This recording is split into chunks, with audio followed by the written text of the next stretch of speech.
Hello students, आप हैं chemistry क्रांति चैनल पर और मैं हूं एल के मैथिल। और आज मैं एक ऐसे बेहतरीन टॉपिक को लेके आया हूं जो आपको आने वाले जो एग्ज़ाम्स हैं या जो एग्ज़ाम्स चल रहे हैं उनमें शानदार सफलता दिलाएंगे। और मेरा विश्वास है कि आप बेहतरीन मार्क्स इसमें ला सकते हो अगर इन टिप्स को ध्यान में रखोगे तो मैंने इस वीडियो को 3 सेक्शन में डिवाइड किया है। 3 सेक्शन कौन कौन से हैं? पहला सेक्शन है कि few days before exam day, कुछ दिन पहले एग्ज़ाम है जिस दिन, उससे अगर कुछ दिन पहले 2-3 दिन आपके पास हैं तब क्या करना है।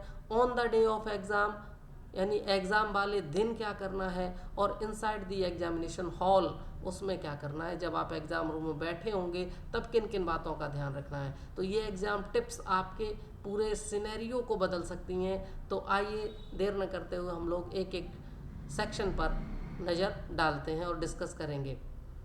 किसी भी तरीके की कोई शंका हो, कुछ प्रश्न पूछना हो तो आप कमेंट सेक्शन में जाके आप कमेंट कर सकते हैं और मैं वहाँ पर आपका आंसर ज़रूर दूंगा।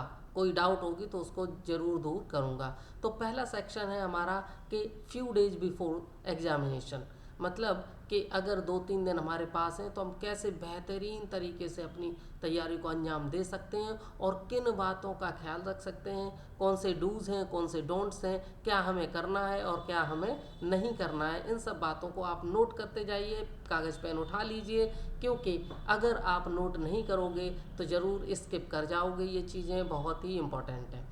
तो पहला है कि अगर कुछ दिन आपके पास हैं, 1 या 2 दिन भी है, तो हम क्या कर सकते हैं। सबसे पहला है कि हम रिवीजन करें जो भी हमने सीखा है। मैं ये नहीं कह रहा हूँ कि ज़्यादा सीखा है या कम सीखा है या एवरेज सीखा है। आपने जो भी सीखा है अभी तक 1 साल में, 2 साल में, जो भी कोर्स ड्यूरेशन है आपका, उसमें जो भी सीखा है वो आप अच्छे से रिवाइज कर लें। मतलब जो आपने नोट्स बनाए हैं, क्रिस्प नोट बनाए हैं, लॉन्ग नोट्स बनाए हैं, उनको ज़रूर रिवाइज कर लें। क्योंकि कई बार ये होता है कि जो हम चीज़ें सीख चुके हैं और अगर हम रिवाइज नहीं करते हैं तो रिवाइज न करने की वजह से हम एग्ज़ाम में प्रोड्यूस नहीं कर पाते। और अगर हम 1 मिनट भी उसको रिवाइज कर लें तो वो चीज़ें तुरंत रिकॉल हो जाती हैं, तो वो एग्ज़ामिनेशन में बहुत फ़ायदेमंद होती हैं। तो इसलिए मैं कहूँगा कि जो भी नोट्स हैं आपके वो रिवाइज ज़रूर कर लें। फिर ये है कि नई चीज़ आप सीखने की कोशिश ना करें, क्योंकि नई चीज़ सीखेंगे तो उसमें स्टक हो सकते हैं, उसमें टाइम बहुत ज़्यादा कंज्यूम कर सकते हैं और उस टाइम में रिवीजन बहुत सारा कर सकते हैं, क्योंकि वो चीज़ें आपकी पहले से सीखी हुई हैं। तो नई चीज़ को नहीं सीखेंगे, अगर सीखेंगे तो आपको बहुत टाइम लग जाएगा। हाँ, हालांकि मैं मानता हूँ कि एग्ज़ाम वाले दिनों में हमारा ब्रेन बहुत शार्पली काम करता है, बहुत एफिशिएंसी बढ़ जाती है, लेकिन फिर भी मैं ये कॉशन हम लोग रखेंगे कि हम लोग नई चीज़ की तरफ ना जाएं, क्योंकि उसमें टाइम कंज्यूम बहुत होगा और जो टाइम हमारा है उसमें रिवाइज बहुत सारा कुछ कर सकते हैं जो हमारे नोट्स हैं। तो हम ये हो गया कि रिवीजन आपको करना है, नई चीज़ नहीं सीखनी है, अवॉइड करनी है। अगर 1-2 मिनट की, 5 मिनट की, 10 मिनट की है तो आप कर भी सकते हैं। अगर बहुत इंपॉर्टेंट आपको लग रही है कि नहीं ये एग्ज़ाम क्वेश्चंस प्रीवियस ईयर्स के क्वेश्चंस में लगातार आ रही है और ये मैंने पढ़ी नहीं थी, लेकिन अब मैं इसको कर लूँ ताकि वो अगर आए तो मैं कर सकूँ, तो इम्पॉर्टेंट है तो आप कर सकते हैं, अदरवाइज उसको अवॉइड करें। इसके बाद है कि सबसे इम्पॉर्टेंट बात कि मॉक टेस्ट ज़रूर लगा लें, क्योंकि मॉक टेस्ट अगर नहीं लगाओगे तो जैसे ही एग्जामिनेशन हॉल में जाओगे तो आप टाइम मैनेज नहीं कर पाओगे, क्वेश्चन अटेम्प्ट नहीं कर पाओगे, बहुत सारे क्वेश्चन आपके छूट सकते हैं। तो इसलिए मॉक टेस्ट ज़रूर लगा लें। मॉक टेस्ट क्या है? मॉक टेस्ट का मतलब है कि कोई सैम्पल पेपर या प्रीवियस ईयर का पेपर जो हो आपके पास उसको लगाने बैठ जाएँ। और बैठे कैसे कि 3 घंटे का ड्यूरेशन या 2.5 घंटे का जो भी आपका एग्ज़ाम ड्यूरेशन है उसको सेट कर लें, और सेट करने के बाद आप एक ही सिटिंग में वो पेपर लगाएं। आप बार बार उठें ना, कमरा बंद कर लें या फिर मतलब अपने फैमिली मेम्बर्स से कह दें कि please don't disturb me for 3 hours और 2.5 hours, what ever the time duration of examination is. Okay, तो इसके बाद फिर आप जब मॉक टेस्ट लगाओगे तो टाइम देखते हुए लगाना। घड़ी आपके पास होनी चाहिए, एग्जामिनेशन हॉल में भी होनी चाहिए और मॉक टेस्ट लगाते समय भी आपके टेबल पर होनी चाहिए।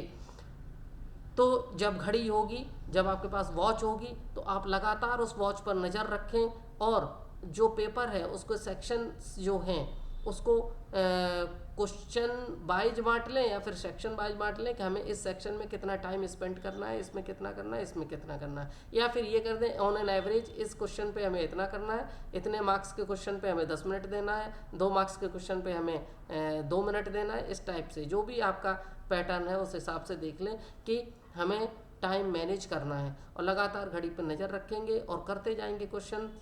हाँ, कई बार ये होता है कि हम हिम्मत नहीं जुटा पाते कि हम अगर क्वेश्चन पेपर करने बैठेंगे या मॉक टेस्ट देंगे तो हो सकता है हम ना कर पाएँ, तो हम अपने आप को पहले से ही हारा हुआ सा महसूस कर लेते हैं। तो ऐसा नहीं करना है। क्यों नहीं करना है? क्योंकि जब आप अगले दिन या 2-3 दिन बाद जब एग्ज़ाम है हॉल में जाओगे तब तो आपको बैठना ही पड़ेगा ना, तब तो आपको एग्ज़ाम देना ही पड़ेगा ना, और उस समय अगर आप कुछ गलतियां करते हो तो फिर कोई सुधार का मौका नहीं होगा। तो प्लीज़ प्लीज़ प्लीज़ हिम्मत जुटा लीजिए और बैठ जाइए। कम से कम 1 पेपर या 2 पेपर ज़रूर लगा लीजिए। कम से कम की बात कर रहा हूँ कि 2 पेपर ज़रूर लगा लीजिए, और अगर ज़्यादा से ज़्यादा आप लगा सकते हो तो फिर और भी अच्छी बात है, क्योंकि ये आपका कॉन्फिडेंस बिल्डअप कर देगा, बूस्टअप कर देगा। और जब आप एग्जामिनेशन हॉल में जाओगे तो एक नई साइकोलॉजी के साथ जाओगे और इतना कॉन्फिडेंस होगा कि आज जो भी पेपर आएगा मैं करके ही दम लूँगा, इस तरीके का कॉन्फिडेंस आएगा। तो मेरी प्लीज़ बात मान लीजिए, नोट कर लीजिए कि आपको 2 पेपर ज़रूर लगाने हैं एग्ज़ाम से पहले, और ज़्यादा से ज़्यादा अगर लगा सके तो और भी बढ़िया है। इसके बाद कैसे लगाने हैं कि टाइम सेट करके लगाने हैं और टाइम मैनेजमेंट करके लगाने हैं, कोई भी क्वेश्चन छोड़ना नहीं है। हाँ, अगर नहीं आ रहा है तो आप उसको स्किप कर सकते हो, लेकिन बाद में अटेम्प्ट जरूर कर दें। देखिए, कोई भी क्वेश्चन नहीं आ रहा है इसका मतलब क्या है कि बिल्कुल छोड़ दिया जाए? नहीं, बिल्कुल भी नहीं, ये भूल कभी भी मत करना। अगर क्वेश्चन नहीं आ रहा है तब भी उससे रिलेटेड जो भी चीज़ें हैं कुछ ना कुछ आपको अगर पता है तो उसी में ही लिख दीजिए, और कुछ भी ना लिख पाए तो कोई स्टोरी लिख दीजिए उसी से रिलेटेड।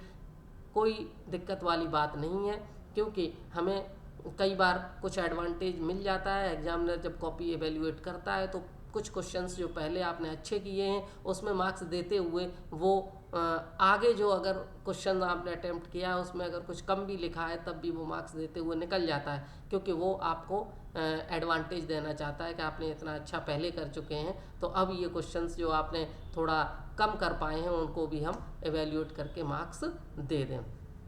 इसके बाद आपको क्या करना है? देखो, अच्छे से नींद लेनी है, नींद में कोई कोताही नहीं करनी है। कम से कम 7 घंटे की नींद आपको ज़रूर लेनी चाहिए, क्योंकि अगर आप नींद नहीं लोगे पूरे दिन थकान रहेगी, आपकी इफ़िशियंसी कम हो जाएगी, जो आप प्रोडक्टिविटी देना चाहते हो वो नहीं दे पाओगे। इसलिए अगला जो टॉपिक है वो नींद है, और नींद ज़रूर पूरी करनी है अच्छे से। नींद में कोई कोताही नहीं बरतनी है। 10 बजे सो जाइए, सुबह 5 बजे उठ जाइए, 7 घंटे की नींद आराम से हो जाएगी। इसके बाद क्या करना है कि ओवर ईटिंग नहीं करनी है। इन दिनों में हमें हल्का खाना खाना है। अब हल्का खाने का मतलब ये है कि बहुत ज़्यादा पूड़ी कचौड़ी या फिर छोले भटूरे या फिर चाउमीन और मोमोज, इस तरीके की जो फ्राइड चीज़ें हैं उनको अवॉइड करना है, क्योंकि ये चीज़ें हमें आलसी बनाती हैं। ये हमारी जो फिजियोलॉजी है या मेटाबॉलिज्म है उसको स्लो करती हैं, और हमें इसको पचाने में बहुत ज़्यादा एनर्जी की ज़रूरत होती है, जिससे लेजीनेस आती है, क्योंकि ब्लड सप्लाई हमारे ब्रेन से निकल के सीधे कहाँ जाती है? स्टमक में, उसको पचाने के लिए, उसको एसिमिलेट करने के लिए, उसको डाइजेस्ट करने के लिए। इसलिए इससे नींद आती है, तो इसलिए हल्का खाना खाएंगे। और अगर ये चीज़ें खानी भी पड़ जाएं तो अगर आपकी भूख 3 भटूरे की है तो आप 2 ही खाइए, 4 पूड़ी की है तो आप 3 ही खाइए, एक कम ज़रूर खाइए, ताकि आपको आसानी से आप इसे डाइजेस्ट कर पाएँ। फिर आप ये एक चीज़ और देख लीजिए कि सलाद ज़रूर आपको भोजन में लेनी है। सलाद क्या करती है? फाइबर है, और फाइबर पेट को हल्का रखता है, क्योंकि ये कार्बोहाइड्रेट नहीं होता, और ये आलस को भी दूर करता है, और डाइजेशन में भी अच्छा होता है, फ्रेश रखता है, आपको फ्रेश फील होता है इससे। तो इसलिए जो भी आपके पास अवेलेबल है, रेडिश है, कैरेट है, ककम्बर है, खीरा है, गाजर है, मूली है, ये सब, टमाटो है, जो भी अवेलेबल है उसको आप खाने के साथ खा सकते हैं, ले सकते हैं। तो डाइट पे पूरा ख्याल रखना है। कुछ फ्रूट्स भी लें, कुछ मिल्क लें, सुबह सुबह नाश्ते में दूध और फल ले सकते हैं। लंच में हमने कहा हल्का खाना और सलाद के साथ ले सकते हैं। डिनर में और भी हल्का कर दें खाना और सलाद भी ले सकते हैं, सलाद तो ज़रूर ही लें। इसके बाद मोबाइल और टीवी से बिल्कुल दूर रहना है। मोबाइल को आप लॉक में डाल दीजिए, क्योंकि मोबाइल के पास जाने की इच्छा ज़रूर करेगी, और अगर आप एक बार गए तो आप समझो कि 2 घंटे आप निकल नहीं पाओगे, क्योंकि व्हाट्सएप है, फेसबुक है, इंस्टाग्राम है, क्या क्या है पता नहीं, यूट्यूब है, रील्स हैं। अगर उसमें आप लग जाएंगे तो फिर 2-3 घंटे से पहले आप उसमें से नहीं निकल पाएंगे। तो मोबाइल और टीवी को लॉक कर दें और फैमिली मेम्बर्स से कह दें कि मेरे ऊपर नज़र रखो कि अगर मैं मोबाइल और टीवी देखता हूँ या देखती हूँ तो मुझे तुरंत टोका जाए। तो ये हो गया बात। इसके बाद कुछ चीज़ें हैं कि डीप ब्रीदिंग आप कर सकते हो। डीप ब्रीदिंग क्या, गहरी सांस लेना और ये सोचना कि मैं एक ऐसा स्टूडेंट हूँ जिसने पूरी साल में जो भी सीखा है अब मैं पूरा अच्छे से इस एग्ज़ाम में एक्सप्रेस करने वाला हूँ और मैं एक्सप्रेस ज़रूर करूँगा। I can do it, I will do it, ये ज़रूर सोचें और तनाव को दूर रखें। तनाव क्या है कि एग्ज़ाम का तनाव है, तो ये सोचें कि भाई ये बताओ कि ये न तो ये पहला एग्ज़ाम है आपका और ना आखिरी है। एग्ज़ाम बहुत सारे पहले भी होते रहे हैं और आगे भी होते रहेंगे, तो इसलिए टेंशन की कोई ज़रूरत नहीं है। एग्ज़ाम बार बार आएंगे, कई क्लासेस में आएंगे और उनको आपको देना है। तो एग्ज़ाम को एक अवसर की तरह समझना है कि हमने जो भी सीखा है वो आप मेरे पास एक अपॉर्चुनिटी है कि उसको मैं एक्सप्रेस अच्छे से कर सकूँगा। तो ये अपॉर्चुनिटी की तरह देखना है। फिर एक चीज़ और है कि एक्सरसाइज ज़रूर करना है। एक्सरसाइज, अब आप कहोगे सर एग्जॉस्टिव एक्सरसाइज अगर कर लेंगे तो थकान हो जाएगी, तो एग्जॉस्टिव एक्सरसाइज नहीं करनी है, रिगरस एक्सरसाइज नहीं करनी है, केवल हल्की फुल्की एक्सरसाइज करनी है। तो मैं एक टिप दे रहा हूँ, बहुत अच्छी है, जो आप कहोगे कौन सी एक्सरसाइज करें, समझ में नहीं आ रहा है, क्या करें, योगा करें, ये करें, तो एक है सूर्य नमस्कार। सूर्य नमस्कार एक ऐसी एक्सरसाइज है, आसन है या योगासन है जिसमें बहुत सारे आसन स्वयं ही इनकलकेट होते हैं, इंक्लूडेड रहते हैं पहले से ही। बहुत सारे आसन, स्ट्रेचिंग है उसमें, और आपका भुजंगासन है, और बहुत सारे आसन हैं जो कि सूर्य नमस्कार में मिल सकते हैं, मिलेंगे। और इस सूर्य नमस्कार को करने के बाद आप आराम से एक तरह से फुर्तीले फील कर सकते हो और आपको एनर्जी लेवल अच्छा रह सकता है। तो ज़रूर ये एक्सरसाइज सुबह सुबह करनी है, नाश्ते से पहले करें, फिर उसके बाद नाश्ता कर लें। इसके बाद उस दिन के लिए आते हैं जब एग्ज़ाम वाला दिन है। उस एग्ज़ाम वाले दिन में क्या क्या टिप्स हैं क्विकली आप नोट कर लेंगे, और इनको भूलना नहीं है, इसको साथ रखना है इस पर्ची को, क्योंकि ये बहुत गेम चेंजर साबित होने वाला है। क्योंकि अगर आप इनमें से कोई भी मिस कर देते हो तो फिर एग्ज़ाम वाले दिन जब आप जाओगे तो तनाव इतना ज़्यादा हो जाएगा कि जिसका कोई हिसाब नहीं। पहला क्या है कि एडमिट कार्ड ज़रूर अपना ये चेकलिस्ट बना लें, एक पेपर पे लिख के एक किसी भी गेट पर या कहीं भी स्टिकी नोट के रूप में वहाँ स्टिक कर दें कि ये चीज़ें जैसे ही मैं यहाँ से निकलूँगा घर से तब ये चेक करूँगा कि ये मेरे पास हैं कि नहीं। सबसे पहला एडमिट कार्ड, दूसरा आई कार्ड अगर ले जाना हो तो आई कार्ड, फिर तीसरा एक राइटिंग पैड ज़रूर ले जाएं, क्योंकि कई बार ये होता है ट्रांसपेरेंट ले जाएं या कोई भी ले जाएं, बस उसमें लिखा हुआ नहीं होना चाहिए। सारे लोग अलाउ कर देते हैं, सारे इन्विजिलेटर्स, और वहाँ अलाउड रहता है। तो वहाँ पर राइटिंग पैड ले जाने का लाभ ये है कि डेस्क बेंच जो होती हैं वो कई बार गड्ढे वड्ढे होते हैं और प्लेन नहीं होती हैं, तो वहाँ लिखने में बहुत ज़्यादा परेशानी आती है। तो अपना राइटिंग पैड होना चाहिए। राइटिंग पैड जब होगा आपके पास तो आराम से स्मूथली आप लिख पाओगे। फिर इसके बाद एक आपके पास पेंसिल बॉक्स होना चाहिए। पेंसिल बॉक्स में आपके पास ब्लू कलर के 2 पेन होने चाहिए, 1-2 कलर के और भी होने चाहिए, ब्लैक होना चाहिए, ग्रीन होना चाहिए और रेड होना चाहिए। मतलब रख लीजिए, वैसे तो केवल 2 ही पेन की ज़रूरत होती है, blue and black, but sometimes अगर कोई फिगर आपको बनाना है, कोई डायग्राम बनाना है तो आप शेड उसमें दे सकते हैं। इसके बाद पेंसिल, इरेजर और शार्पनर भी रख लीजिए और स्केल भी रख लीजिए। क्योंकि आप जब एग्ज़ाम हॉल में होगे आपको ज़रूरत पड़ेगी, आप इधर उधर मांगोगे और आपका टाइम वेस्ट होगा, इन्विजिलेटर भी आपको टोकेगा, आप भी डिस्टर्ब होगे। तो इस सब से बचने के लिए इन सब चीज़ों को ज़रूर रखें, यानी पेंसिल बॉक्स आपका तैयार होना चाहिए। इसके बाद आते हैं कि इनसाइड द एग्जामिनेशन हॉल क्या करना है। इनसाइड द एग्जामिनेशन हॉल जैसे ही आप पहुंचोगे, आप बेंच पर या जो डेस्क है उस पर बैठोगे तो आपको तनाव होने लगेगा, क्योंकि एग्ज़ाम आ गया है। तब आप ये सोचोगे कि ये मेरा आखिरी एग्ज़ाम नहीं है, ना तो ये पहला एग्ज़ाम है, मैंने पहले भी बहुत सारे एग्ज़ाम दिए हैं, फर्स्ट क्लास से लेके 10th तक 12th तक अभी तक बहुत सारे एग्ज़ाम्स देते हुए मैं आ रहा हूँ या आ रही हूँ, और इसलिए मुझे आगे भी बहुत सारे एग्ज़ाम देने हैं। तो इस एग्ज़ाम में घबराते हुए हमें नहीं लिखना है, बल्कि ये सोचते हुए लिखना है कि जो भी मैंने सीखा है वो मैं पूरी तरीके से आज एक्सप्रेस करने वाला हूँ। और इसके बाद आप क्या करोगे कि डीप ब्रीथिंग करोगे, वहीं पर बैठ के आराम से आंखें बंद करके, और 2 3 4 5 सांसें गहरी गहरी ले लोगे, तो इससे तनाव बिल्कुल सर्टेनली दूर हो जाता है, क्योंकि ऑक्सीजन लेवल आपकी बॉडी के अंदर बहुत अच्छा सा पहुंच जाता है, तो जिससे बॉडी एक्टिव हो जाती है। ये है इसके पीछे साइंटिफिक रीजन डीप ब्रीदिंग का। तो डीप ब्रीदिंग करेंगे, और इसके बाद जब पेपर मिलेगा आपको, तो पेपर मिलते ही आप भगवान का नाम लेंगे, जो भी आपके इष्ट देव हैं उनका ध्यान करेंगे कि आज मैं अपनी जो भी सीखा है मैंने, भगवान मुझे सारा कुछ एक्सप्रेस करने में मेरी मदद करना, और मैं करके ही रहूँगा, तो मेरा आशीर्वाद आपका आशीर्वाद मेरे ऊपर है। ऐसा कहते हुए आप अपने पेपर को खोलेंगे, और पेपर को जब खोलेंगे तो इंस्ट्रक्शंस पहले आएंगे। ये स्किप नहीं करना है, इंस्ट्रक्शन सारी पढ़नी है, क्योंकि ऐसी ऐसी चीज़ें कभी कभी हो जाती हैं कि जो हम उसको ओवरलुक कर देते हैं, और वही गलतियां हम आगे कर देते हैं। जैसे सपोज करें कि हमने उस इंस्ट्रक्शन में लिखा है कि क्वेश्चन नंबर और आंसर का जो नंबर है वो आप मार्जिन पे न लिख करके ऊपर लिखें, पेज के बीच में ऊपर की तरफ। तो फिर लेकिन आपने मार्जिन पर लिख दिया, तो वो तो गलती हो गई, क्योंकि इंस्ट्रक्शन में तो लिखा है। तो एग्जामिनर भी कहेगा भाई कैसा कैंडिडेट है कि उसने इंस्ट्रक्शन ही नहीं पढ़े। तो इंस्ट्रक्शन ज़रूर पढ़ लेने हैं सारे।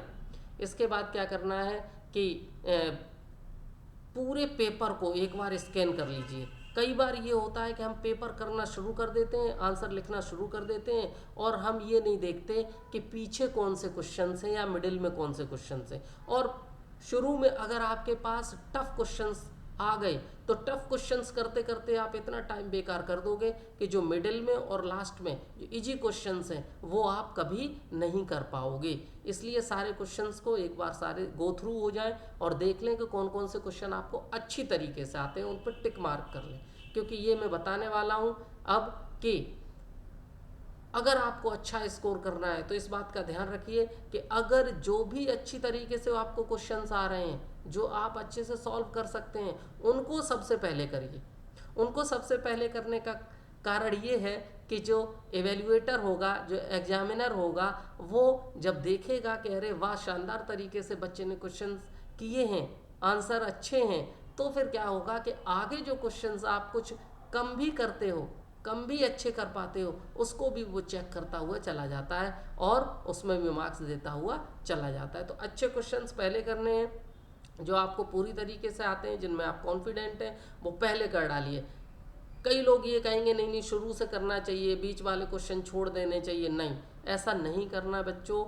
ऑब्जेक्टिव वाले तो करेंगे ही आप पहले, उसमें तो कोई बात ही नहीं, लेकिन जो डिस्क्रिप्टिव टाइप के हैं उसमें ये देख लें कि कौन से क्वेश्चन हमें अच्छे से आ रहे हैं, वो पहले करें। फिर धीरे धीरे आप आगे बढ़ें, और जो कम आ रहे हैं वो करें, फिर जो बिल्कुल भी नहीं आ रहे हैं वो लास्ट में करें, सॉल्व करें।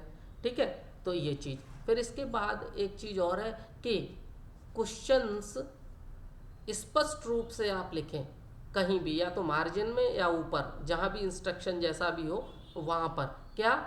आंसर ऑफ क्वेश्चन नंबर 3 और अंडरलाइन कर दें, आंसर ऑफ क्वेश्चन नंबर 5 और अंडरलाइन कर दें, ताकि स्पष्ट हो कि कौन से क्वेश्चन का आंसर आप लिख रहे हो। कई बार आपने क्या क्यू 5 6 पता नहीं क्या लिख दिया, पता ही नहीं चल रहा है कि ये आंसर किस क्वेश्चन का है, और एग्जामिनर परेशान है बेचारा कि ये किस क्वेश्चन का आंसर है, अब वो देख रहा है इधर उधर, तो इसमें वो झल्ला जाता है और कहता है ये बच्चा तो परेशान करके रख दिया है। तो अगर आपने अच्छा भी लिखा होगा तो भी वो मार्क्स उतने नहीं देगा।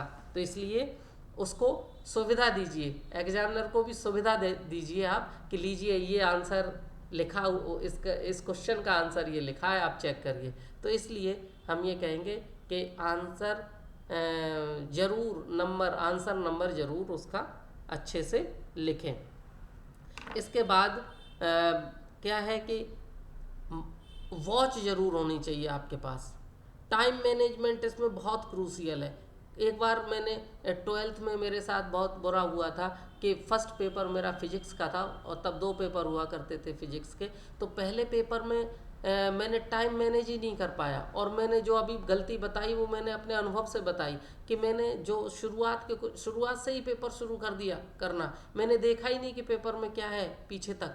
और जब मैं शुरुआत में कर रहा था तो टफ क्वेश्चंस थे, और जब उसी में मेरा टाइम बहुत सारा चला गया, और जब लास्ट मिनट 5 मिनट बचे तब मैंने जल्दी से कोई क्ली जब पीछे देखा तो मेरे होश उड़ गए, क्योंकि वहाँ पे जो क्वेश्चंस थे बहुत इजी थे जिनको मैं आराम से सॉल्व कर सकता था।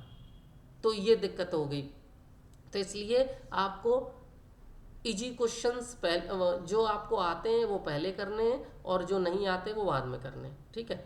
तो और क्या करना है कि टाइम देखते हुए करना है जल्द, और आपको लगातार घड़ी पे नज़र रहनी चाहिए कि हमने कितना कर लिया है, अब कितना टाइम बचा है, अब कितना और हमें स्पीड बढ़ानी चाहिए।